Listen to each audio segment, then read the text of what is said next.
about the last 30 minutes of Renegade? Those movies.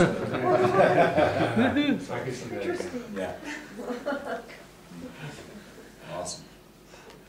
Those are those clips from both of those movies I do in my show. One of them I talk about in the book. The last 30 minutes of Renegade is one of the segments for Rebirth. That I use in the book. It's incredible. You have that. One of the things that happens when we have these four matrices where we tend to experience biological birth, but also psycho-spiritual death and rebirth.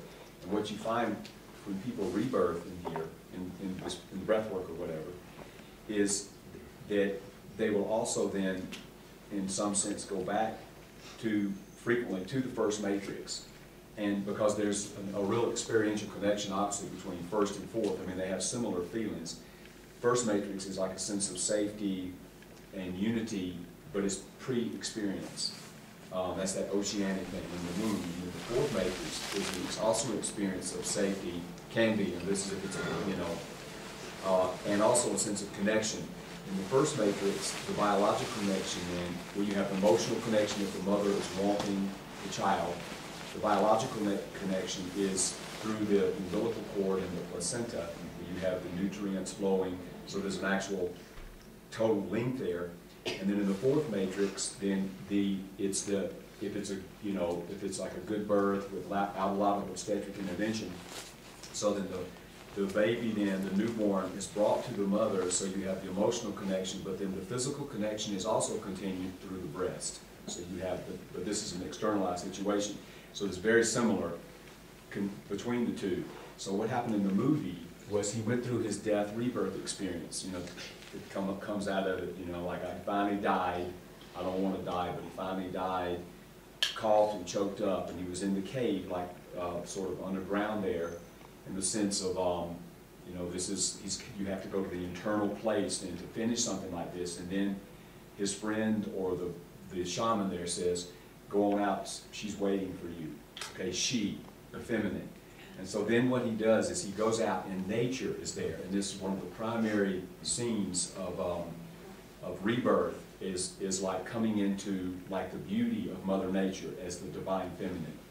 And so then also you have the pristine pool of water, and you also have the symbol of a shamanic symbol of the eagle, which is a solar bird. Frequently in a shamanic initiation, you have a descent into the underworld, which is what he did, into the underworld. Then you have the dismemberment, the death, which he went through, and then you have then a rise to the upper world in many different ways, climbing the world tree, a ladder of arrows or whatever, and frequently it's on the back of a solar bird. So here you had the eagle, and almost like the camera, the way they tried to show it was almost through the eyes of the eagle, a solar bird. And then there's the pool, and there's the woman, his love. And again, so what you have also in the alchemical tradition, a great symbol of rebirth, is the marriage of the masculine and the feminine, the coming together of the sun, the moon, the masculine and the feminine. And so then he goes into the water with her, which is then a return to the first matrix. You see, the intrauterine experience of the first matrix. So after rebirth, he goes back to the first matrix there, and then, coming together with the divine, with the feminine, and then her body opens, and and he comes into her, up into her, and it's a perfect symbol of rebirth. Just how they did that. I mean, and the people that made that film were shamans. I mean, the shaman in that film was an actual shaman, and they wrote it trying to be as authentic as they possibly could, and they pulled it off. And that was just written by the shaman. Yes, I mean, yeah. I mean, they really worked at it. So, yeah. But that's what you start to see. I mean, you'll never see movies, if you do movie yoga or the way you have these kinds of experiences here. I mean, and then of course, all of our life changes. I mean, every experience changes, but we see with new eyes. We have with a different type of discrimination.